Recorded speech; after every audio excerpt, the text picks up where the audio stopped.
J'ai dû mettre 2 heures. On a dû faire, parce que j'avais des copains de course à ce moment-là, 3 kilomètres en 2 heures. Un passage dans la forêt où tu vois rien, il fait nuit et on se tenait la main pour s'aider à descendre. Enfin, c'était même pas une descente très raide, hein, à passer on se tenait aux lianes. C'était la gadoue de chez gadoue. Et même en randonnée, je sais pas comment tu passes. Et ceux qui arrivent à être rapides là-dedans, je sais pas comment ils font.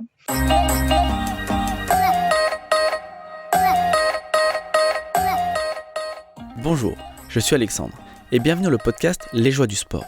Le podcast qui vous permet de suivre une aventure avant même qu'elle ne commence. Aujourd'hui, j'ai le plaisir de recevoir à nouveau sur le podcast Marilyn Nakache. Mais cette fois-ci, c'est pour débriefer de sa Diagonale des Fous où elle a terminé seconde féminine. Mais avant ça, si vous n'avez pas encore écouté l'épisode avec Marilyn où elle nous parle de son parcours sportif et de sa préparation pour cette course, je vous invite dès à présent à aller le faire en allant écouter l'épisode 27 du podcast. Mais ne perdons pas trop de temps avec cette introduction, allons tout de suite à la rencontre de Marilyn. Salut Marilyn, comment tu vas ? Salut, écoute, ça va. Contente d'être de nouveau sur le podcast. Eh ben écoute, plaisir partagé. Si tu veux bien, on va reprendre un petit peu, plus ou moins là où on s'était quitté la dernière fois lors de l'épisode 1 de préparation. Tu nous avais dit que tu étais déjà allé sur cette île de la Réunion. Je voulais savoir un petit peu, qu'est-ce que ça t'a fait d'aller prendre l'avion pour partir, aller retrouver cette île que tu avais appréciée. Alors, j'y suis allée il y a pas mal de temps, hein. C'était il y a presque 8 ans, je pense. Et j'avais hâte d'y retourner, hein. J'ai hâte de revoir cette belle île. Donc, j'étais assez excitée en prenant l'avion. Lors de la première partie, tu nous avais pas donné d'objectif, ce que je respecte. Mais sur cette course-là, pour toi, en tout cas, on va dire à quelques heures du départ, quel était ton objectif, mais surtout, comment tu te sentais, toi, physiquement, mentalement, au départ, quelques heures avant le départ de cette course ? Je me sentais très bien.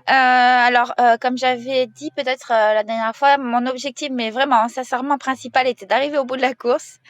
Parce que je savais que c'était très dur. J'en avais beaucoup entendu parler et c'était un effort le plus long que j'avais jamais fait. Donc vraiment, c'était d'arriver au bout.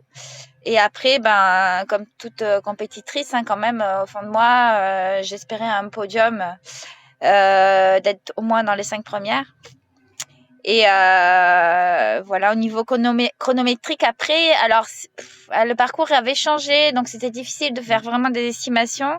J'avais mis une grosse fourchette entre 30 et 35 heures en me disant que si je faisais une très très très très belle course, c'était plutôt 30 heures et si j'étais plutôt dans le match, c'était 35 heures.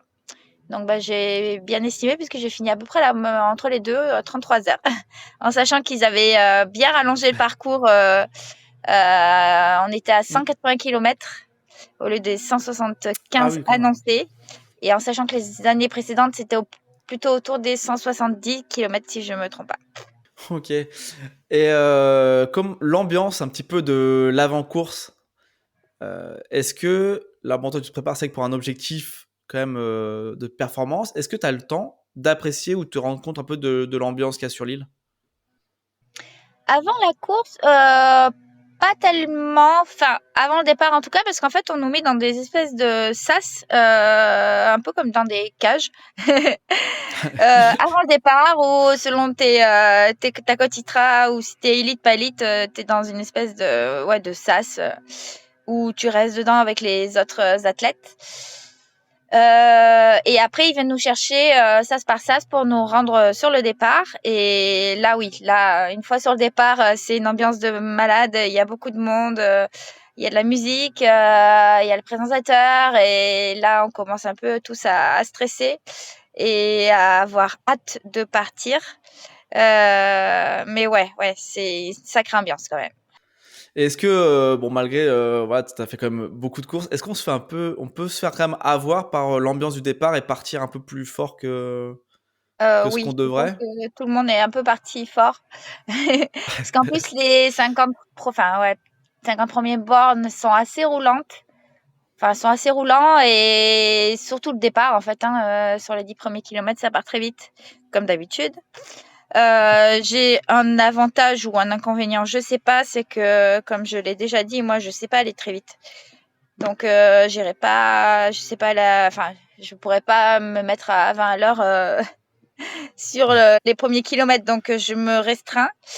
Et j'ai croisé certaines filles aussi qui finalement ne sont pas allées si vite que ça. Donc, Flavie et d'autres personnes. Bon, à part Manon qui a pris les devants dès le départ, hein, mais disons qu'on a été plutôt raisonnable, je pense, au départ. Contrairement Ouais. peut-être à certains et peut-être quelques-unes quand même, mais surtout les garçons. Ouais, c'est pas facile de rester à la tentation, je pense, de Mm. l'ambiance et de l'envie. Bah, comme tu dis, en plus, le fait d'être un petit peu, sentir la pression, la tension et puis le stress qui monte un peu, je pense que une fois que les chevaux sont lâchés, c'est pas toujours simple de se contrôler. Et sur cette course, est-ce que tu avais mis en place une gestion de course, soit au niveau de l'allure ou d'un plan, même au niveau plan nutrition? Est-ce que tu avais préparé déjà quelque chose en amont? Oui, parce que bon, il faut toujours partir sur une base hein, quand même hein, pour ce type de course très longue, sur une théorie ou sur ce qu'on peut imaginer, parce que quand on l'a jamais fait, c'est compliqué. Et j'avais demandé à des personnes du team Simalp Réunion qui connaissent bien l'île et qui l'avaient déjà fait de m'aider un peu. Donc j'avais un peu copié le plan à Aurélien, Aurélien du team Simalp, qui lui, bon, qui est beaucoup plus fort que moi, mais qui estimait dans les 30 heures. Et donc j'avais un peu copié en rallongeant un petit peu. Et comme on était assisté, on avait fait appel au team DAF, qui sont une association qui s'occupe de certains ravitaillements d'athlètes de ravitaillement de personnes qui peuvent pas avoir enfin qui n'ont pas de ravitailleur sur l'île. Du coup, ils demandaient un peu les temps de passage et de leur apporter ce qui nous était nécessaire et ce que eux allaient nous emmener aux différents points de ravitaillement. Donc j'avais un plan de course théorique avec à peu près mes heures de passage et je leur avais laissé mes barres, mes produits NAC et d'autres produits, mes piles de rechange de lampes. D'ailleurs, j'ai une petite anecdote là-dessus à raconter après. Des t-shirts de rechange, des choses comme ça, des chaussures et pas mal de choses. Sachant que j'allais aussi m'aider des ravitaillements de course, hein, notamment tout ce qui était produits frais et tout ce qui était repas un peu plus copieux. Parce que je pouvais pas laisser au team DAF, ils n'avaient pas de quoi garder au frais tout ce qui était un peu des repas faits maison ou des choses comme ça. Et voilà, donc j'étais partie là-dessus en sachant que au fur et à mesure, les temps que j'avais prévus se sont un peu rallongés. Parce que je ne m'attendais pas à un terrain aussi technique. Ça, on en reparlera peut-être un petit peu après. Mais oui, j'étais partie sur une base avec tout un tableau et des temps et des choses que je devais faire à chaque ravitaillement, en tout cas théoriquement. Ok, et du coup, tu as été plutôt satisfaite de ce service avec DAF, sachant ça, on avait parlé justement de ce problème un petit peu de ravitaillement, où tu n'avais pas des personnes qui étaient là pour t'accompagner dans cette aventure. Est-ce que du coup, tu avais trouvé ton bonheur? Est-ce qu'il y a des choses qui te manquent? Bon, tu as dit un petit peu, voilà, pouvoir conserver au frais, mais bon, c'est vrai que c'est- ça reste assez compliqué encore, je pense, à mettre en place. Oui, ils sont vraiment très professionnels et ils ont vraiment assuré, je pense, pour la plupart des athlètes. Non, ça s'est super bien passé, surtout que j'avais peur de pas les trouver à chaque ravitaillement, mais finalement, je les ai jamais loupés. Soit il y avait une personne qui venait me chercher, soit, bon, en fait, il y avait des espèces de... C'était bien indiqué Team DAF, ou même des fois, on a eu un Père Noël devant qui indiquait qu'ils étaient là. Non, c'était vraiment très bien. Après, la seule chose qui manquait, c'est que peut-être que si... En fait, chaque et ils étaient par équipe en fait et chaque personne était à un point de ravitaillement particulier. C'est-à-dire que si je mettais les chaussures sur un ravitaillement, je les avais pas au ravitaillement d'après. Donc D'accord. il fallait anticiper. Et donc ouais, si on oubliait quelque chose sur un ravitaillement ou qu'on laissait quelque chose, on l'avait pas au ravitaillement d'après. Mais bon, ça c'est Oui, il pas faut leur pas faute dire, du oui, tout, hein. ok. Ils peuvent pas s'organiser autrement étant donné qu'ils avaient peut-être une vingtaine d'athlètes à, Mm. à ravitailler. Donc, mais non, ils étaient très bien. Ils ont eu Ils m'ont presque des fois obligée à rester un petit peu plus longtemps pour me ravitailler un peu plus. Ils me demandaient bien si j'avais de l'eau. Et ouais, non, c'était bien. Heureusement qu'ils étaient là. Là, tu nous parles un peu d'hydratation. Au niveau des conditions climatiques que tu as retrouvées sur cette course, c'était comment par rapport à... Bon, j'avais d'autres éditions, mais c'est que toi, tu n'avais pas couru là-bas, mais pour toi, tu as ressenti ça comment? Je m'attendais à pire en fait. On m'avait dit il allait faire froid la nuit et très chaud la première journée au niveau de ma fat. Et en fait, pour moi en tout cas, j'ai pas eu froid. Enfin, je me suis légèrement couverte la nuit et j'ai pas eu très chaud non plus la journée par rapport à ce que j'attendais, hein. Après, d'autres personnes disaient que les conditions étaient un peu chaud, un peu froid, mais non, j'ai déjà vécu pire là-dessus et je m'attendais vraiment à des grosses variations de température, mais non, non. Je pense qu'on a été chanceux cette année là-dessus. Ok. Bon, ça, c'est au moins un point au moins, en tout cas, un point qui peut être des fois être très compliqué niveau tout ce qui est niveau climat. Est-ce que du coup, d'ailleurs, le passage du cercle de Mafat, quand on rentre dedans, toi, est-ce que, d'ailleurs, j'ai oublié de te demander, mais est-ce que tu avais fait des reconnaissances avant de débuter la course sur certaines portions? J'avais fait 3 petites reconnaissances. Je voulais pas trop en faire parce que déjà j'avais pas trop le temps. Je suis arrivée que 10 jours avant, je voulais pas non plus me cramer et je voulais garder la surprise parce que bon, j'étais Ok, déjà venue mais je me souvenais oui, c'est pas vrai. et j'adore découvrir les courses et me garder une certaine part de surprise, hem, sur des passages où non, j'avais fait quelques petites montées quand même, pour voir, tâter un peu le terrain mais ouais. Pour ma fat, je l'ai eu plutôt dans la brume. J'ai pas pu voir grand-chose du paysage, donc un petit peu déçue là-dessus. Mais en même temps, on n'a pas eu trop chaud non plus, donc c'était l'avantage. Et j'y suis retournée après la course, hein, en rando, pour aller mieux voir ce qui se passait là-bas. Ok. Et est-ce que tu as eu des moments un peu, finalement, un peu plus compliqués dans cette course? Est-ce que tu as eu rencontré des problèmes, que ce soit peut-être physiques ou même techniques en termes de matériel ou des choses que tu n'avais pas prévues? Et surtout le fait de faire cette course, du coup, qui a pas de bâton, est-ce que ça a changé quelque chose pour toi? Alors, bah, déjà pour répondre à la dernière question, j'ai toujours couru sans bâton, sauf depuis, la TDS l'année dernière où si je me trompe pas, oui, ça fait un an et demi que j'utilise les bâtons parce que j'étais, désavantagée de pas les avoir, mais je me suis toujours sentie mieux sans bâton. Donc ça, Ok. c'est quelque chose qui m'a vraiment pas dérangée. Comme tout le monde en a pas, finalement, on se pose pas de questions là-dessus. Et je préfère courir sans bâton. Je me sens plus libre. Je me sens plus comme une coureuse que comme une randonneuse. Je critique pas du tout hein, ceux qui ont les bâtons. Je les ai déjà pris et ça a des avantages. Hein. Mais ouais, je sais jamais quoi en faire quand je les utilise pas en fait. Donc ça m'embêtait un peu. Donc ça, non, là-dessus, j'ai préféré. Après, alors oui, j'ai eu quelques petits soucis et un des plus gros soucis, je suis tombée en panne de frontale sur la deuxième nuit. Je sais pas ce qui s'est passé. La première nuit, impeccable, ma frontale est très bien. Et là, les piles que j'avais récupérées à un ravitaillement pour les changer pour la deuxième nuit, eh ben, elles étaient complètement déchargées. Et donc, je peux te dire que la tête que j'ai fait, donc c'était après Savannah, je crois, ou ouais, après Savannah, où je me suis retrouvée toute bête. Je suis partie à ravito, machin, je change les piles et panne de frontale. Et là, c'est un coup vraiment où tu te dis mince, comment je vais faire? Comment je vais faire? J'ai plus de frontale. Le prochain ravitaillement où je retrouve Team DAF, il est à 30 ou 40 bornes, voire un peu plus. Il reste peut-être 8, 5, enfin, ouais, non, 5-6 heures de nuit. Ouais. Comment je fais? C'est un coup vraiment à abandonner la course, à dire c'est fini, quoi, parce que bon, voilà, donc j'ai demandé aux autres coureurs, on sait jamais s'ils avaient une lampe en plus pour me prêter et tout, et personne n'avait rien.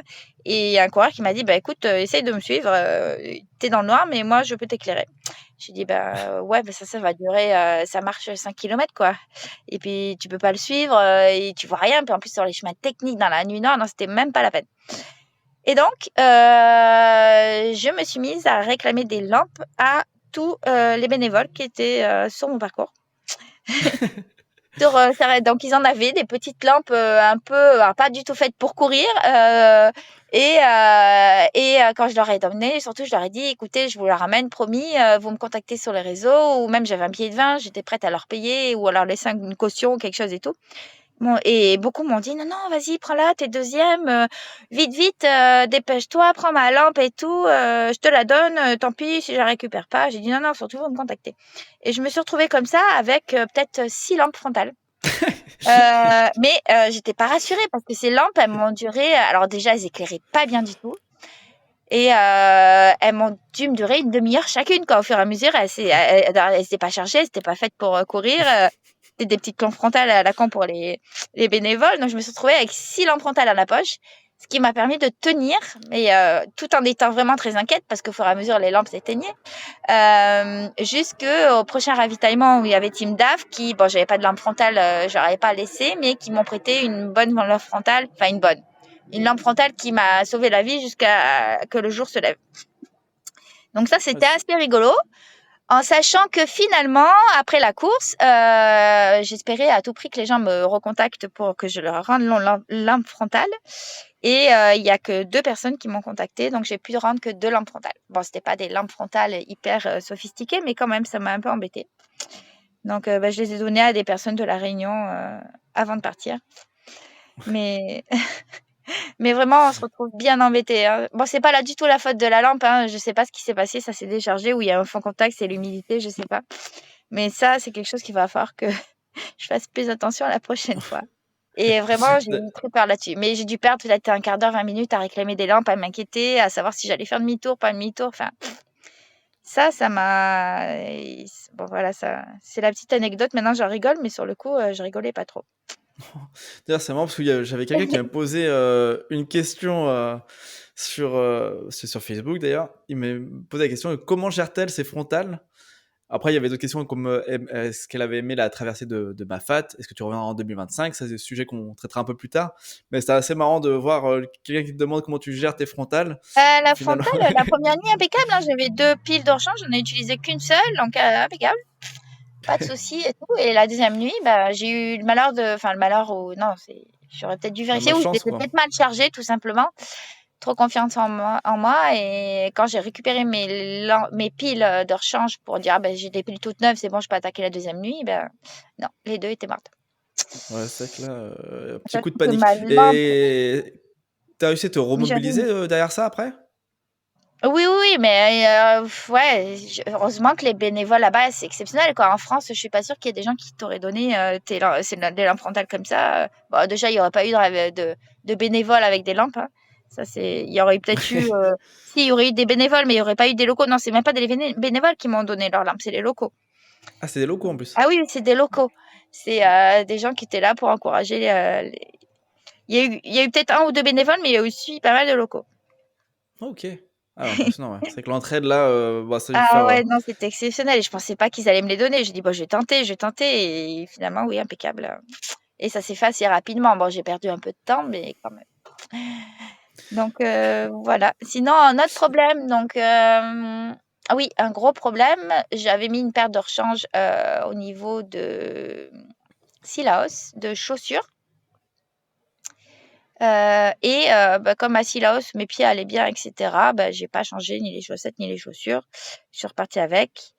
Seulement, au bout d'un certain temps, c'est très humide, c'est la gadoue et cetera. Parce qu'en fait, je voulais pas perdre de temps à changer mes chaussures et mes chaussettes, même si ça prend pas tant que ça. Et arrivé, peut-être au niveau, sur les 50 ou 60 derniers bornes, mes pieds, ils ont commencé à cloquer et c'était infernal, j'avais mal aux pieds. Donc voilà, donc pas de blessure physique, par la fatigue, Ouais, mais pas de blessure physique, mais les pieds, ils me faisaient un petit peu mal et c'était un peu difficile dans les dernières descentes. Et je pense aussi à une autre problématique que tu avais un petit peu évoquée, c'était l'orientation sur la course. Est-ce qu'il y a eu des soucis d'orientation ou tout s'est bien passé? Alors c'est très bien balisé, tout s'est très bien passé, sauf, alors j'ai peut-être dû perdre 10 minutes en montant le Tikol Maïdo. À un moment, je me suis retrouvée dans un belvédère et pour continuer, il fallait escalader. Je me suis dit: «Mince, ça doit pas être là». Et du coup, alors là, ouais, j'ai dû faire même pas 50 mètres de dénivelé. Mais bon, quand on voit la longueur du col Ouais. Maïdo et l'envie d'arriver là-haut, c'était un peu embêtant. Mais à part là, non, je me suis pas perdue. Et oui, je fais vite demi-tour. Heureusement, j'avais mis la trace sur ma montre. Donc, j'ai mis la trace. Je l'ai pas mise tout le temps parce que sinon, j'aurais pas eu assez de batterie. Mais je l'ai mise à ce moment-là et j'ai retrouvé le chemin et j'ai continué. Mais non, sinon impeccable. Là, tu parles du Maïdo, puis du coup, ça fait la traduction avec la question qui a été posée. Comment est-ce que tu as abordé alors le cirque de Mafat et puis ce col du Maïdo? Le signe de ma fat, j'ai adoré. Alors j'ai eu un gros coup de cœur, mais vraiment un gros coup de cœur à Ilette des Orangers, Ilette Oranger. Et je sais pas pourquoi, t'arrives dans un endroit, c'est tout fleuri, c'est tout mimi, Hmm. au milieu de nulle part. Et je me suis dit, il faut à tout prix que j'y retourne en randonnée. Donc j'y suis allée juste après la course en randonnée avec mon sac. Avec un ami, on est allé dormir là-bas. Et j'ai aimé aussi le sentier scout. Alors, je sais pas trop s'il est dans ma fat ou considéré dans ma fat ou pas. Le sentier scout, c'était très joli. Après, le reste, ouais, au niveau des paysages, comme je disais, on était dans la brume, donc c'est pas évident de Ouais. vraiment apprécier. Et après, ta question, je sais plus ce que c'est. Ah oui, C'était Laos, le Maïdo. le Maïdo, pardon. Alors, j'avais hâte d'être en haut parce que ça m'a semblé long quand même, le Maïdo. En plein milieu, dans la nuit, comme ça, les gens, ils commençaient un peu à souffrir, donc ils parlaient pas beaucoup. Et à ce moment-là, j'avais plus trop de copains pour qui parler. Et ouais, ça m'a semblé long, mais une fois là-haut, j'avais une personne de Simal Préignon qui m'a dit, ah, je vous emmènerai du gâteau patate et tout. Et du coup, j'ai droit à un bon morceau de gâteau patate. Et là, ça a fait du bien. Parce que c'est un moment où toutes mes prévisions de course, donc mes barres, mes gels, etc., j'avais du mal à les avaler. Ouais, au bout d'un moment, j'avais surtout envie de vrais repas solides, gâteaux patates, enfin, des trucs un peu de la vie de tous les jours, plus que des produits sportifs. Vis-à-vis de la concurrence, c'était quoi ton approche par rapport aux autres concurrentes? Et notamment du coup sur les positions de tête, parce que tu as fait la course, en tout cas sur quand même la période de temps en tête au niveau du classement féminin. Est-ce que tu as pu courir avec d'autres coureuses ou alors d'autres coureurs?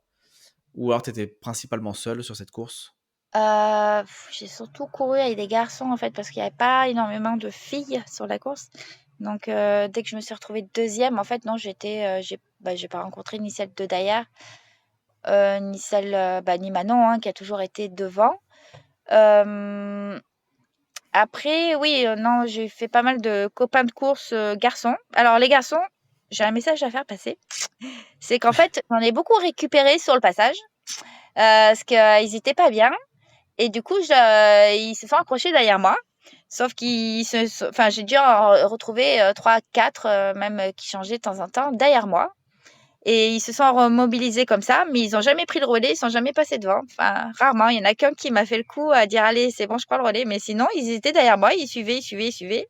Ça les motivait et ils se sont un peu remobilisés comme ça. Après, bon, moi, je suis sympa, donc je leur ai dit, on discutait, on se racontait des petites choses, etc.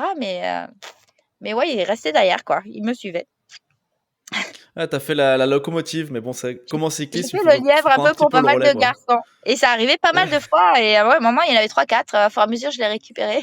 Donc, c'était un peu un petit train, hein. D'ailleurs, moi, j'étais devant et il y avait 3, 4 garçons. Après, non, c'est vrai quand moi, j'avais peut-être plus de facilité en montée. Ils avaient peut-être plus de facilité en descente. Et à un moment donné, il y en a quand même un qui a pris le relais sur la descente et qui m'a dit, allez, suis-moi, c'est moi qui fais le relais. Et d'ailleurs, il m'a même attendu parce qu'il avait fait toute la montée derrière moi. Donc, ça, c'est vraiment sympa. Et parce que le fait de suivre quelqu'un, que ce soit en montée ou en descente, c'est quoi les avantages? Parce que, par exemple, tu vois, typiquement, si on prend des courses de cyclisme, quand il y a quelqu'un devant, il y a vraiment bon, l'aérodynamisme, ce qui n'est pas le cas quand on monte un col Non. en trail. Mais c'est quoi, du coup, l'avantage concret? Ah, c'est plus mental, hein. On cherche pas à comprendre, on se met derrière, on suit et surtout si c'est une fille, on dit: «Bah, on va pas la laisser partir, on la suit». Non, non, c'est beaucoup mental finalement de Ouais. suivre. Il y a pas de non, non, il y a Après, sur les grosses routes, ça peut aider, mais et puis même au niveau, ça peut aider au niveau de la technicité du terrain. Donc, il y a une personne qui va passer par là, tu vas faire la même chose. Ouais. Ça peut aider sur les descentes Ah et oui, sur les oui. passages techniques, tu vois. Ça, tu cherches pas à comprendre, tu la suis au lieu d'essayer de tâter le terrain, voir où c'est que tu peux poser ton pied.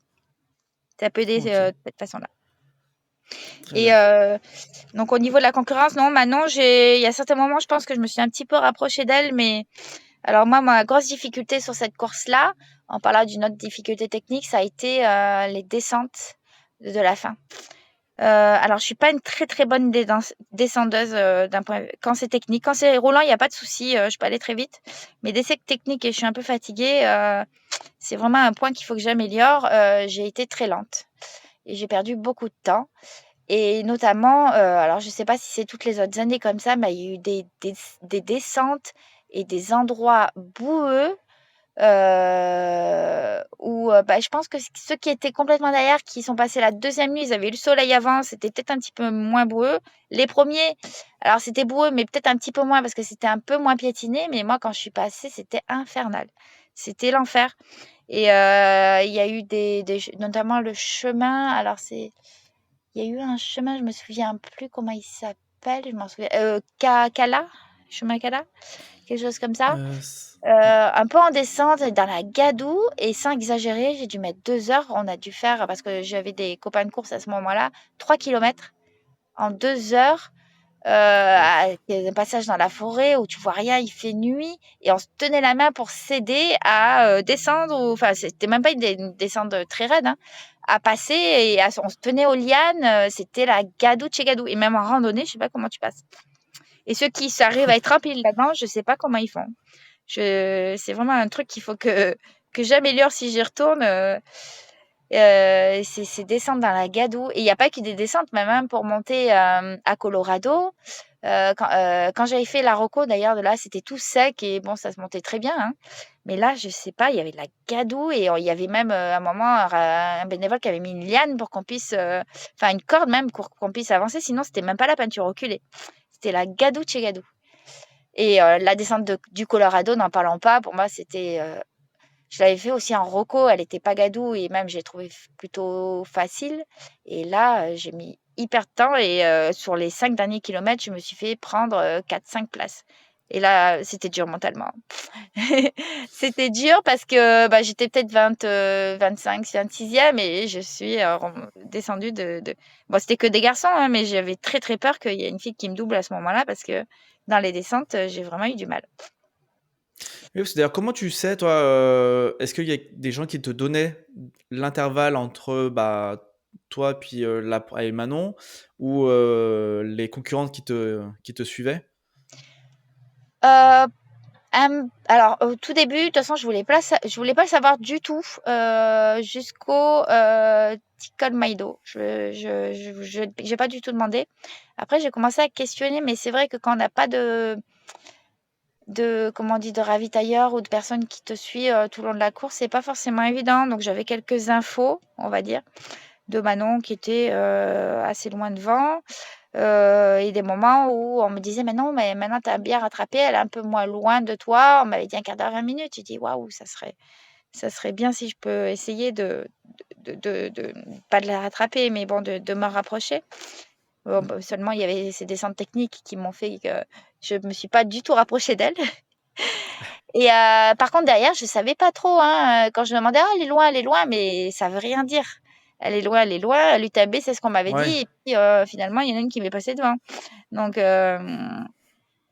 non, non, je savais pas du tout et j'avais peur. Je pense que les filles, elles ont peut-être, enfin, qui étaient derrière, sont pas forcément allées plus vite que moi dans les descentes, mais de me faire rattraper sur les descentes. Ça, c'était ma hantise. Ouais, pour les descentes, il faudrait demander à Mathieu Blanchard ou Monsieur Tchoumi, là, voir si eux, ils ont pu courir déjà. Ah, Mais c'est mais vrai que j'en de ce que voyais tu me quoi. dis, ça m'a l'air un peu trop compliqué, quoi. Ah, non, mais je pense que si tu débranches ton cerveau et que tu cherches pas à comprendre et que t'as pas peur de tomber, je sais pas si c'est courable, mais avancer plus vite que moi, oui, parce que j'en ai qui m'ont doublé dans les descentes où j'ai perdu beaucoup, beaucoup de place. Je sais pas comment ils faisaient. Hein. On se posait la question hein, parce que j'avais je courais avec des personnes là à ce moment-là que j'avais rencontrées sur la course. On les regardait passer, mais comment ils font? Je pense qu'ils débranchent le cerveau. Alors peut-être qu'ils sont plus jeunes aussi. Quand tu es plus jeune et que tu t'es jamais rien cassé en tombant, tu te poses moins de questions. Et d'ailleurs, je me demande si j'étais pas meilleure descendeuse il y a quelques années que maintenant. Parce que depuis, j'ai eu quelques fractures. Hein. Mais ouais, je sais pas. Et ça, il faut que je trouve le petit truc qui fasse que je gagne. Je pense que j'aurais pu gagner, ouais, bien, sans vraiment exagérer, 2 heures si j'avais été meilleure en descente. Donc, tu penses qu'en fait, en solutionnant ce problème de descente, en tout cas en s'améliorant, finalement, on va dire la première place, elle est plus, en tout cas, c'est Elle jouable, on aurait va été, dire, de. alors je sais pas, hein, parce que voilà, tout Puis est. c'est toujours Je pareil. sais Après, pas quand, comment quand on se Manon elle est rapproche, est-ce tendue, je que. sais pas si elle a du mal, tout ça, mais j'aurais pu m'en rapprocher un peu plus, ça Hmm. oui.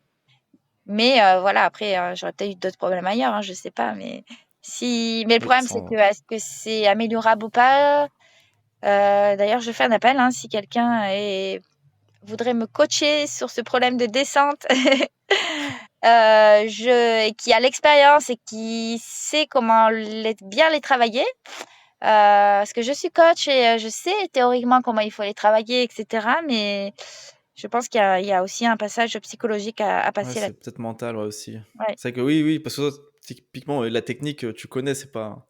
On peut pas t'apprendre peut-être des petits détails, mais globalement, c'est sûr que tu sais descendre. Après, c'est peut-être ouais, mental d'avoir un déblocage ou ouais, certaines méthodes pour aborder les descentes. Parce que Après, peut-être en aller sur comparaison, place. Aller sur place, je pense, c'est aller faire des descentes, des descentes, des descentes parce qui que, posent problème. Ça peut être une solution. sans comparaison, quand tu as fait l'UTMB, les descentes de l'UTMB, techniquement, c'est pas du tout C'est celles pas de du La tout Réunion. pareil.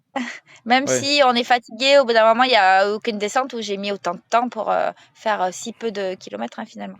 Non, non, c'est ouais. pas du tout pareil. Donc, d'ailleurs, on avait parlé un petit peu de l'ambiance de la course avec tous les spectateurs. Bah, il y a eu pas mal, malgré toi, d'interactions avec aussi des bénévoles.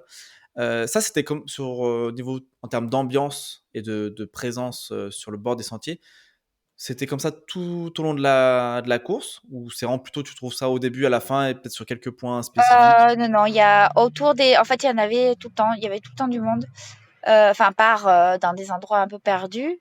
Mais dès qu'on s'approchait d'un petit îlet, qu'on s'approchait d'un point de ravitaillement, etc., même tout le long de la nuit, il y avait les bénévoles, il y avait les gens qui venaient encourager, et il y avait aussi les locaux qui étaient là juste pour venir voir les coureurs. Donc, ils prennent des jours de congé ou des week-ends juste pour venir nous encourager. Et Ok. c'est vrai que c'est assez magique. Et finalement, ça nous. Ouais, je pense que l'ambiance a rien à envier à l'UTMB, hein. C'est complètement différent. C'est vraiment des gens qui viennent là juste pour voir les coureurs et pour encourager. Et puis il y a comment on dit, des petits camps où des gens ils plantent leur tente ou ils sont là et ils restent toute la nuit ou toute la journée et il y a du monde partout. Non, c'est vraiment une ambiance très très particulière et Ok, vraiment bah sympa. énorme. Par contre, il y a Et juste un truc. oui. Là où j'étais très déçue, alors autant tout le long de la course, il y avait pas de souci, il y avait du monde partout, on encourageait, les filles, les garçons mais au niveau de l'arrivée, j'ai été très déçue et je pense que Manon, elle a eu un peu la même remarque que moi, c'est que, bah, les premières filles qui sont arrivées, il y avait personne. Il y avait pratiquement personne, et je m'attendais, vraiment enfin, je suis que deuxième, mais je m'attendais quand même je suis arrivée 2 jours, donc à 6h30 et à 6h30, Mhm. les gens les Réunionnais se lèvent très tôt, hein, donc voilà, c'était pas en plein milieu de la nuit, pas à 2h, à 3h du matin. Il y avait pratiquement personne et j'ai même eu très peur parce qu'à l'arrivée, je vois, même pas de présentateur, rien, pas de micro, je l'entendais de loin, mais j'avais un doute. Il y avait même pas Ludo et ça m'avait un peu attristée et dès que j'arrive près de l'arrivée, Ludo, il sort de la tente, il vient m'accueillir et là, j'ai fait: «Ouf, ça va, heureusement qu'il est là» et merci Ludo d'ailleurs. Ça m'a réchauffé le cœur. J'ai dit: «Ah ça va, je suis pas toute seule, il y a quand même, un peu de monde». Mais ouais, ouais, je pense que l'ambiance enfin, l'arrivée des premiers garçons ne s'est pas du tout passée pareil. Et nous, on a eu quelques personnes, mais c'était pas une ambiance d'arrivée de première, deuxième ou même troisième fille, hein. Je crois que Mhm. même la troisième, je sais même pas si elle a eu Ludo pour le présentateur. Bon, c'est pas de sa faute du tout parce que je pense que déjà, il nous a attendus alors qu'il devait rentrer chez lui. Mais ouais, c'est Oui, dommage c'est pour vrai l'arrivée parce qu'autant il y a du que monde partout, mais à l'arrivée, on n'a même pas eu de caméraman ou alors d'habitude sur les courses, je sais, enfin moi la plupart du temps quand je suis arrivée première, deuxième ou troisième, il y a toujours un caméraman qui te suit sur les 500 derniers mètres ou le dernier kilomètre. Là, descendu de Colorado, il y a peut-être 500 mètres de route, il y avait personne. Personne qui te suit pour t'annoncer et dire attention, elle arrive. Ouais, là-dessus, ça a été un peu décevant. C'est la seule chose au niveau ambiance que j'ai peut-être à reprocher à la course. ouais, c'est que c'est un petit peu, oui, comme tu le racontes, là, c'est que c'est un peu dommage. Puis même toi Mm. qui as bon, l'habitude de jouer en plus, ce sont les premiers rôles, c'est que ça te fait. Ouais, tu sens bien la différence. Après, je regardais un petit peu au niveau des. Alors, c'était pas du tout une excuse, loin de là. Mais c'est quand on regarde, je pense, par exemple, une diagonale des fous par rapport à un UTMB. Alors, je connais pas les temps de l'UTMB, mais on voit qu'il y a, je pense, qu'entre l'écart entre le premier homme, entre le premier scratch Mm. et puis la première femme, c'est vrai que de par la difficulté du parcours, l'écart est plus grand. Alors, le problème, c'est que ce qui est bizarre, c'est que, comme tu dis, tu arrives à 6 heures. Ça me paraît un peu bizarre Ouais, qu'il n'y mais ait pas c'est pas une de. Puis excuse. bon, le fait. Enfin, je veux dire. Non, non, ce que j'ai, parce que même le fait des caméras et tout, ça, c'est pas. Là, je pensais plutôt comme les spectateurs ou quoi. Dans le sens où peut-être t'as des gens qui viennent pour les premiers arrivés. Ouais, ils sont arrivés pour les garçons mais même pas que les spectateurs, pas que les spectateurs, c'est même au niveau de l'organisation, il y avait plus grand monde hein, sur l'arrivée. Ouais, c'est surtout Et ce point de vue-là, ouais, je trouve ça bizarre. Parce que, ouais. Bon, ça, c'est un peu, effectivement. Bah, c'est quoi, c'est bien de le relever, d'en parler. J'espère que ça mais sera j'avais déjà quelque chose entendu la qui même chose l'année changeront, hein. dernière et l'année d'avant. Enfin, c'est chaque Ouais, année comme donc, c'est chaque année, bon, bah, mais malheureusement. ils mettraient en place là-dessus pour changer. Ils pourraient mettre une équipe pour accueillir un Mm. peu plus conséquente pour accueillir les premières filles. Et, ça, c'est faisable, hein, c'est facile. Hein. Surtout que, bon, je pense que quand on a en fait passé toutes ces épreuves et puis les 180 km Mhm. sur les sentiers assez compliqués, je pense que on mérite amplement un peu une arrivée pour le podium féminin bah, à la hauteur des efforts, quoi. Et d'ailleurs, est-ce qu'il y a un moment où tu as ressenti que tu étais un petit peu au-delà de tes limites habituelles, soit physiquement ou même mentalement, sur le Alors, parcours? c'est je suis un peu partagée en fait parce que c'est la course la plus dure que j'ai faite au niveau temps, au niveau technicité. J'ai jamais passé 2 nuits comme ça. D'ailleurs, j'ai pas eu sommeil du tout. J'ai tellement été bien que j'ai pas eu de sommeil du tout. Mais je me suis sentie beaucoup mieux qu'à l'UTMB où j'ai mis beaucoup moins de temps. Enfin, en tout cas cette année et même la fois où je l'avais fait avant, où j'avais pas été bien du tout le long de la course, où j'avais des mauvaises sensations. Là, c'était très dur. J'avais hâte d'arriver, j'en avais marre, mais j'étais plutôt bien. J'ai réussi un peu à m'alimenter, à bien manger. J'avais pas de grosses douleurs physiques, si ce n'est mes pieds à la fin. Mais bon, ça, j'avais déjà eu ça au marathon des sables. Ils commencent à être habitués, mes pieds. Euh, mais j'ai pas, comme on en avait discuté avant, la phrase j'ai la chance d'être là, elle a vraiment Mm. été tout le long. C'est autant à l'UTMB, je me la disais, mais je la croyais pas. Parce que j'étais pas bien, que j'étais vraiment du début à la fin, j'avais pas été bien. Mais là, je sais pas, c'est une phrase, elle m'est venue tout naturellement et très peu de temps, je me suis dit: «Qu'est-ce que je fais là?» comme on se le dit, surtout les ultras, hein, généralement: «Mais qu'est-ce que je fais là? Pourquoi je fais ça?» Là, non, c'était, «Je suis trop bien». Et je me projetais déjà de revenir l'année, peut-être, enfin, je verrai cette année, mais de revenir très prochainement pour justement essayer améliorer ce que je dois améliorer sur cette course-là. Alors que sur toutes les autres courses, quand tu es en ultra, tu dis non, mais je la referai plus, celle-là, je suis pas bien, quoi. C'est vrai. C'est vrai que c'est souvent comme ça que ça se passe. Mais par contre, c'est quand même la course la plus dure que j'ai faite et la plus longue. Hein, c'est étonnant. Du- Et bon, en tout cas, t'as pas eu de problème que ce soit physique ou même un peu mental. Et Il y en les a eu, mais hallucinations. ils sont passés, quoi. C'est pas des choses ils ont pas duré longtemps. Si ce n'est les pieds sur la fin que, bon, voilà, j'ai un peu regretté, mais c'est ma faute. Et des fois, dans les ultras, bon, j'avais reçu sur le podcast Anthony Bosredon, il avait eu des hallucinations sur un 100 miles. Est-ce que ça, toi, t'as été sujette à ça ou sur cette Euh, course ou c'est. Pas vraiment. Alors, peut-être pendant la nuit, mais je pense pas que ça soit une hallucination. À un moment, il y avait une espèce de bout de bois. J'ai cru que c'était un loup, mais c'est pas vraiment une hallucination. C'est juste que ça avait la Ouais. forme. Non, non, j'ai pas eu d'hallucination. Par contre, j'ai croisé pas mal de personnes qui m'en ont parlé, qui m'ont dit, enfin, je sais plus, ils ont vu des choses un peu particulières sur la deuxième nuit, mais non, moi, j'ai pas eu d'hallucination. Il paraît que les hallucinations que t'as, c'est souvent quand t'arrives pas à t'alimenter, que t'es un peu en hypo et que là, tu es pas bien. Ouais, mais là, pour le coup, toi, t'as une bonne gestion, en tout cas au niveau de l'alimentation et l'hydratation, de ce que tu nous as dit. Bon, même si t'as Alors, pas j'ai eu de pratiquement sushi rien ou autre mangé de sur ce cette que j'ai course. emmené. Par contre, je me suis pas mal ravitaillée à quelques ravitaillements. Alors oui, les ravitaillements, c'était pas très. J'ai pris ce qu'il y avait, mais je pense c'est possible de pouvoir améliorer cet ravitaillement pour ceux qui n'ont pas de ravitailleur, parce que finalement, il y avait que 2 repas. Non, il y a eu 3 repas un peu conséquents chauds sur la course. D'ailleurs, j'ai mangé des pâtes. Ça s'est très bien passé. Mais tout le long ailleurs, moi qui n'avais pas de tupperware, de trucs prévus, j'avais pas quoi. Puisqu'il n'y en avait pas trop sur la course, il y avait des soupes, il y Hmm. avait ouais, des petits gâteaux, des machins, mais rien de très exceptionnel. Et j'aurais bien aimé qu'il y ait un peu plus de riz, un peu plus de pâtes sur les autres ravitaillements, ou des petites choses un peu salées, un peu sympas, autres que sur les trois bases de vie. Oui, Les c'est que deux plus bases tu de m'avais vie, plus expliqué. Tu m'avais ça. expliqué que tu aimais bien manger des trucs un Bah, ça petit peu dépend des différents. Moi, courses, mais c'était. des courses qui sont longues comme ça, où on va pas très vite, oui. J'aime bien avoir des choses un Ouais. peu solides. Bon, bah, c'est vrai que, en tout cas, peut-être que si tu reviens une prochaine fois, ce sera peut-être un J'essaierai des points, ouais, de un, m'organiser un- un là-dessus. des points à changer. D'ailleurs, est-ce que tu as des choses, avant de passer sur la dernière étape, un petit peu, savoir un petit peu les émotions sur la ligne d'arrivée, mais des choses que tu aurais peut-être faites différemment, que ce soit en bien ou en mal, des choses que tu aurais aimé peut-être changer, soit pour cette fois-là ou même pour une prochaine. Donc, on avait compris, bon, il y a les descentes, améliorer un petit peu les descentes, la Alors oui, nutrition. bah Est-ce qu'il y ça a c'est un d'autres point points? amélioré. Je ne sais pas si c'est possible ou pas, mais alors oui.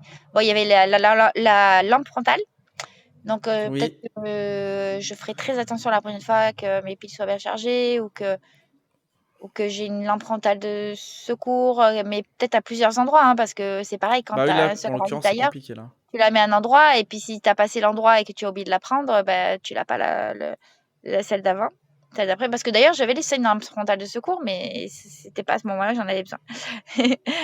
Il y avait ça. Oui, donc le ravitaillement, peut-être un peu plus, si je peux, des choses un peu solides, des pâtes, du riz, enfin des choses un peu plus solides. Mais ça, pour ça, il faut qu'on puisse garder au frais et qu'il y ait de quoi faire. Et les chaussures et les chaussettes à changer peut-être 2, 3 fois pendant la course. Des choses qu'on m'avait dites, que les gens faisaient, mais que j'ai pas pris le temps de faire. Ok. Mm. Ouais, des petits détails, mais c'est vrai qu'après, Les finalement, ça petits a son détails qui importance. font que ça plus ça peut faire gagner du temps, de l'énergie. Et Ok, en tout cas, merci ouais, pour ce petit débrief.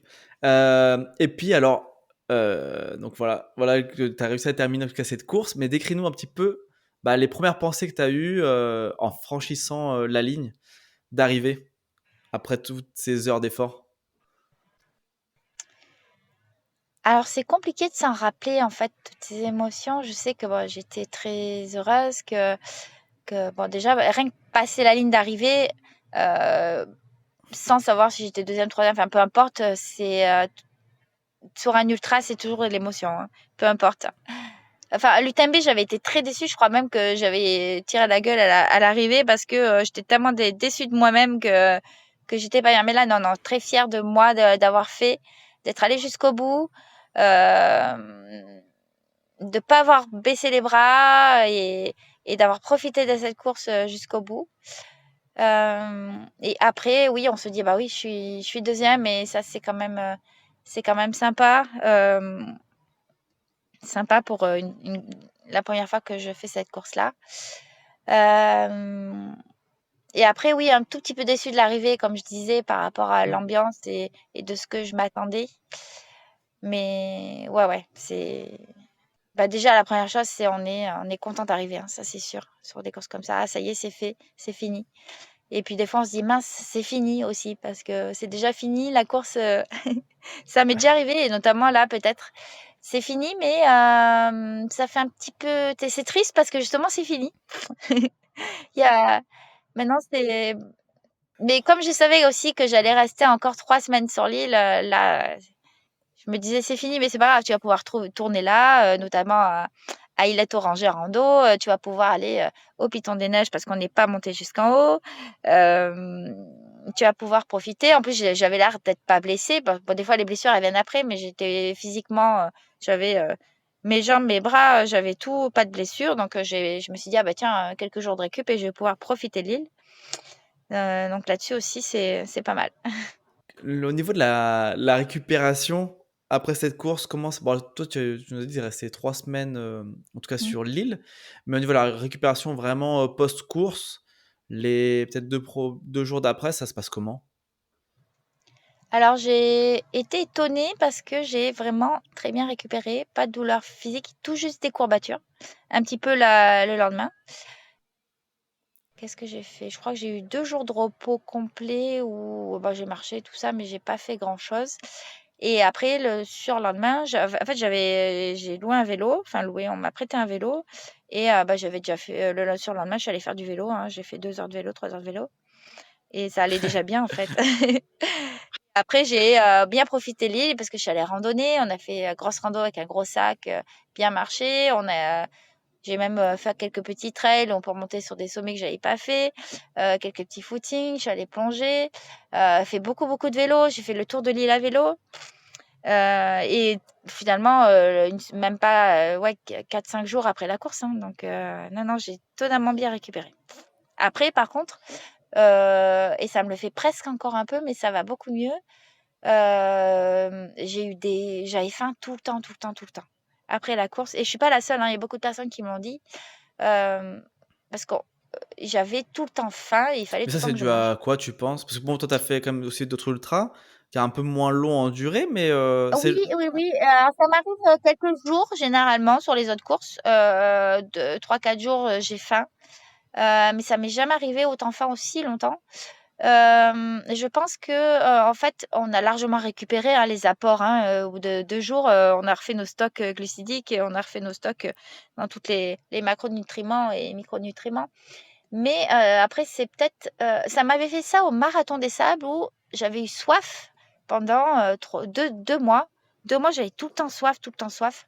Et j'avais eu peur d'ailleurs parce que je me suis dit: «Mince, c'est peut-être un début de diabète ou quelque chose qui s'est passé pendant la course où j'ai peut-être eu, des soucis avec mes reins» parce que là-bas, on avait été pas mal privés d'eau et j'avais pas bu à ma soif.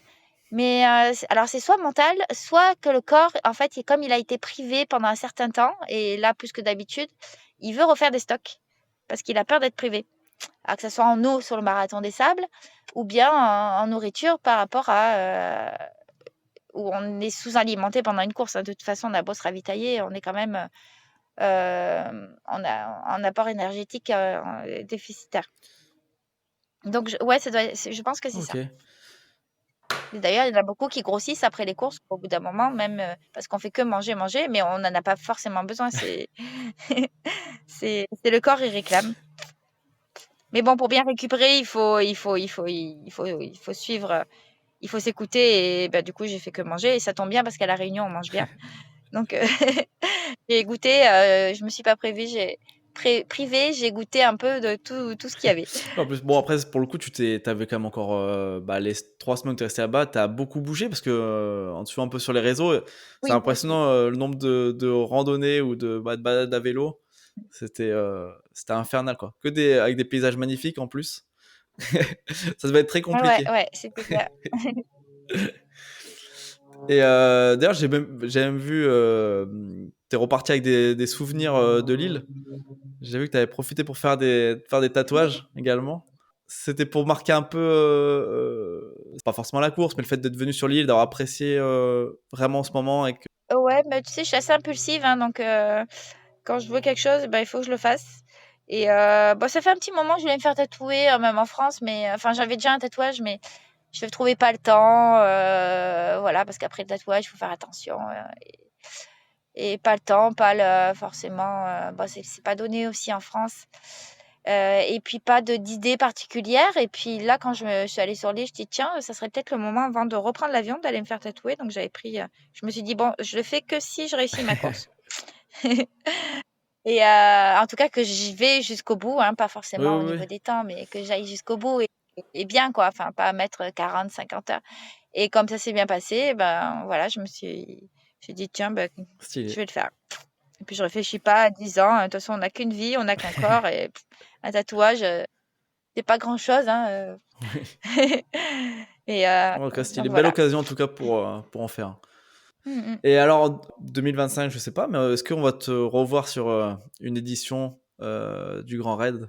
Oui, ça c'est sûr. Quand?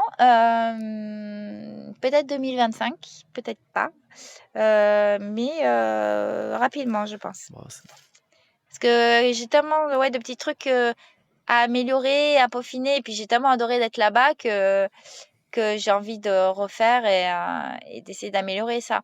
Alors après, ça me fait un peu peur parce que toutes les courses que j'ai refaites une deuxième fois jusqu'à maintenant, j'ai toujours ouais. fait moins bien. Bon, Que ce soit des petites courses à la con du quartier ou des courses à saucisson que des grosses courses.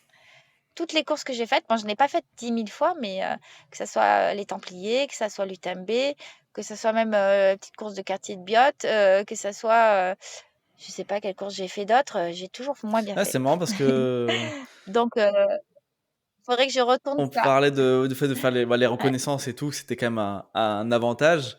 Et Tom Blanco, ça n'avait pas voulu le faire là pour vraiment apprécier et découvrir. Et c'est vrai que c'est marrant que tu me dises que souvent, bah, quand tu retournes sur les courses, c'est presque moins bien Et ouais, que lors de ta première, en tout cas, première édition où tu participes. ouais.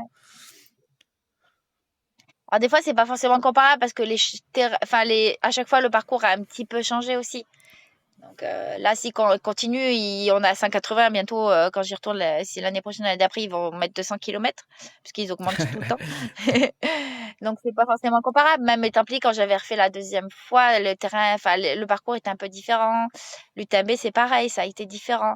Mais ouais, et puis on prend quelques années aussi à chaque fois. Donc c'est la fraîcheur qu'on avait quand on était jeune et puis notamment dans les descentes et techniques.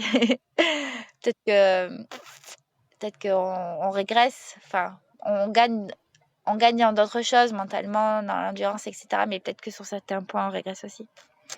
Mais bon, à Bon, en tout voir. cas, oui, bah, oui. Comme tu as dit, de toute façon, c'est que l'avantage du Grand Raid, c'est que c'est de venir sur à l'île de la Réunion. Et c'est vrai, c'est vraiment un voyage. Tu as une course dans le voyage. J'ai l'impression que c'est un peu comme ça que tu l'as vécu. Et en tout cas, pour toi, c'est quand même très bien passé Mhm. cette année, là, avec une seconde place. Est-ce qu'au fond de toi, tu espérais quand même, parce que tu parlais un petit peu de podium, tu t'espères faire vraiment seconde place? C'est quelque chose que t'espères au fond de toi ou vraiment même top 5, t'étais déjà on va dire, très heureuse en soi? Non, j'arrête de me mettre des objectifs vraiment précis à me dire première place, deuxième place. Non, pas sur les Ouais, il y a ultras beaucoup de parce qu'il choses. Ouais. peut se passer tellement de choses et après on est tellement déçus si on dit je vais être première, deuxième et puis on l'est pas. Euh, Et j'avais été d'ailleurs, l'UTMB m'avait servi de leçon. J'avais dit, alors là, j'avais été large parce que la densité des coureuses était encore plus grande. J'avais dit top 10 et je suis arrivée loin derrière parce que j'étais vraiment pas bien. Et à la fin, bah ouais, j'ai Mm. vraiment pas apprécié la fin parce que j'étais tellement déçue de moi-même que ben voilà, j'étais contente d'être allée jusqu'au bout dans l'état où j'étais, mais déçue Oui, de c'est ma vrai que performance. Non, non, là, je m'étais fixée, voilà, la densité était moindre, donc je m'étais dit un top 5 ça serait bien. Et puis, je savais certaines filles qui avaient l'air en forme, qui étaient sur l'île, notamment depuis un petit moment. Elles avaient fait des recos, elles avaient tout calculé, elles avaient bien estimé, et puis elles avaient un peu de famille ou qui pouvaient leur faire un peu plus de ravitaillement que moi j'ai pu avoir. Bon, ça joue pas forcément, mais bon, ça peut aider un peu. Et non, non, top 5, je me suis dit top 5, finir entre 30 ouais. et 35 heures et finir la course surtout dans un bon état pour pouvoir profiter après, Bon, ça va, c'était t'as mon coché objectif. toutes les cases. Donc, bah, Une belle course pleine. oui, mais c'est sûr qu'après coup, on se Ouais, dit: bah, «Ah, peut-être que j'aurais pu faire mieux», mais ça, c'est ça, je pense que c'est tout le monde c'est et toutes toutes les courses. les personnes compétitrices, c'est ça. Je suis jamais satisfaite à 100 de moi-même Ah et oui. ça de même si je suis arrivée première, des fois, je Mm. dis: «Ah non, mais j'aurais pu faire mieux au scratch, machin». Non, non, je suis jamais satisfaite de moi-même, c'est chiant, hein, mais C'est Bon, c'est aussi grâce à c'est ça, je comme ça. pense que tu progresses et que tu as le niveau là que tu as aujourd'hui. Parce que si on est satisfait de façon de base de la course qu'on a faite, c'est qu'on va pas chercher forcément plus loin. On va pas s'entraîner plus ou des choses comme ça, ou différemment pour améliorer les choses. Donc ça, c'est vrai que c'est un bon, on va dire que c'est un Mmh. bon problème, malheureusement. Oui. Et pour venir un petit peu sur la saison 2025, alors je sais pas si tu as planifié des courses, mais est-ce que déjà tu sais qu'il y a quelques événements ou même des projets off que tu aimerais faire en 2025? Alors j'ai commencé un peu à planifier. Alors déjà là, tout l'hiver, je vais me faire des petites courses à saucisson, histoire de mettre un peu de vitesse, de prendre du plaisir sans avoir de pression. Y aller, même j'ai prévu 2 duos avec des athlètes que je coach. Un trail de Noël qui fait 20 bornes, et puis avec Manon, une athlète que je coach, qui est super contente d'ailleurs aussi parce que c'est pareil, elle fait pas trop de courses comme ça. Et un autre trail sur neige avec une autre athlète que je coach en décembre, enfin des petits trucs comme ça, des crosses. Fin, dimanche prochain, c'est au Cross des Îles qui fait 5 kilomètres. Attention, je vais me prendre la raclée, je vais me faire très mal, Ouais, mais c'est pas c'est grave. plus court, mais c'est J'aime pas bien. plus simple, J'y hein. vais juste pour me faire mal. Ah non, non, pour moi, c'est pas plus simple du tout. Voilà, tout le long de l'hiver, on va un peu ça. Et par contre, j'ai une course qui va vite arriver, qui est la Ah, oui. Transgran Canaria, à Gran Canaria, donc sur les îles Canaries, qui est en février, auquel je me suis inscrite parce que j'avais déjà fait 2 fois le 60 kilomètres. Et là, je voulais faire la grande, la 100, Oui, je crois que c'est 110, enfin, il me je sais plus semble, comment elle fait exactement, mais de mémoire. donc voilà. Donc ça a vite approché. Donc bon, j'ai essayé de me caler aussi une course de prépa un peu avant. Et après, je réfléchis sur la suite. J'ai quelques idées, notamment peut-être le Grand Raid. À voir. Si je fais le Grand Raid, je ne pense pas retourner à l'UTMB.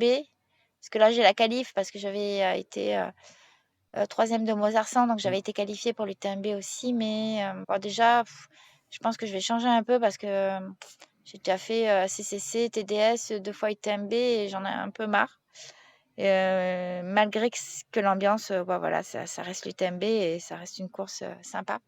Mais ça, si je refais le Grand Raid, en tout cas, je ne mettrai pas l'UTMB un peu avant. C'était peut-être un... C'est faisable, hein, puisque je l'ai fait en étant bien, mais c'est dur d'optimiser les deux et d'être mentalement optimisé sur les deux. Euh, et après, ouais, j'ai quelques projets. Pour l'instant, je vois. En tout cas, merci de nous avoir dit un petit peu plus, mais c'est sympa déjà de voir un petit peu comment la saison se profile. Donc il te reste encore à combler un peu entre du coup le Grand Raid et puis la course sur les îles Canaries. C'est ça, j'ai plusieurs options. J'attends de voir. Ça marche. Bah, en tout cas, avant de terminer l'épisode, je vais vraiment te remercier d'être venu sur le podcast. C'est vraiment super cool de t'avoir sur, bon, en plus sur une très belle course avec un très beau résultat. Même si je pense que les gens qui écoutent les épisodes, ils savent très bien que c'est pas tellement en fait le résultat de mon invité qui est le plus important sur ce format. C'est vraiment le fait de venir, d'apprendre à connaître la personne, savoir comment elle se prépare et de voir un petit peu voilà, qu'est-ce qu'elle a pu mettre en place et voir après le débriefing de sa course. Même si ça peut arriver que bah, dans ton cas, ça se passe très bien. Et ce que je souhaite en tout cas à toutes les personnes qui viennent sur le podcast, c'est que ça se passe le mieux possible, ou du moins comme elles le souhaitent. Mais parfois, il y a des problèmes, ça peut être des problèmes bah, techniques comme bah, ta frontale, qui aurait pu finalement rendre la course très problématique, ou physique, Mhm. ou d'autres problèmes que aujourd'hui je ne vois pas, mais peut-être qu'un jour arriveront. Et en tout cas, vraiment cool d'être venu avec ton sourire. C'est vraiment un grand plaisir. Et je voulais juste savoir une petite question banale, mais c'est un petit peu, bah, qu'est-ce qu'on peut te souhaiter pour la suite, que ce soit au niveau sportif ou personnel, professionnel. Qu'est-ce qu'on peut te souhaiter? Qu'est-ce qu'on peut me souhaiter? Bah, de continuer à être aussi heureuse que je suis aujourd'hui, hein. Je pense que j'ai trouvé un peu un équilibre entre ma passion pour le sport, ma vie très particulière de nomade, mais que j'adore dans mon van, les voyages que je fais, les amis qui m'entourent, même s'ils sont pas nombreux, ils sont très précieux pour moi. Et, et le fait aussi d'être coach aujourd'hui et d'avoir pas mal d'athlètes que je suis, et c'est vraiment quelque chose qui me régale, que j'adore. Euh, donc voilà et donc ça, ça pour l'instant ça roule, hein, mais de garder, je pense le plus important la santé pour pouvoir justement, continuer comme ça et la santé, c'est une des choses les plus importantes qu'on peut avoir. Donc voilà, de continuer à me régaler comme je l'ai fait cette Et année. bah, écoute, c'est tout ce qu'on te souhaite. Et puis, merci encore d'être passé sur ce podcast. Et puis, bah, je continuerai à te suivre un petit peu sur tes différentes courses. Et puis, hâte de voir un peu les projets que tu vas mettre en place. Et Bah, merci à toi, hein, ça m'a permis de revivre un peu la course. C'est vrai que j'avais pas fait vraiment de bilan ou j'avais pas mis de mots exactement sur cette course-là, donc bah, écoute, c'est en tout cas merci. un plaisir C'était bien d'échanger ça. avec toi. Merci, Marilyn. J'espère que cet épisode t'a plu. Si c'est le cas, n'hésite pas à le partager avec tes proches et à donner ton avis en laissant une note sur ta plateforme d'écoute. Cela contribuera à augmenter la visibilité du podcast et à avoir des invités toujours plus incroyables. Et pour ne rien manquer des prochains épisodes, je t'invite à t'abonner au podcast. Et nous, on se retrouve très bientôt pour une nouvelle aventure.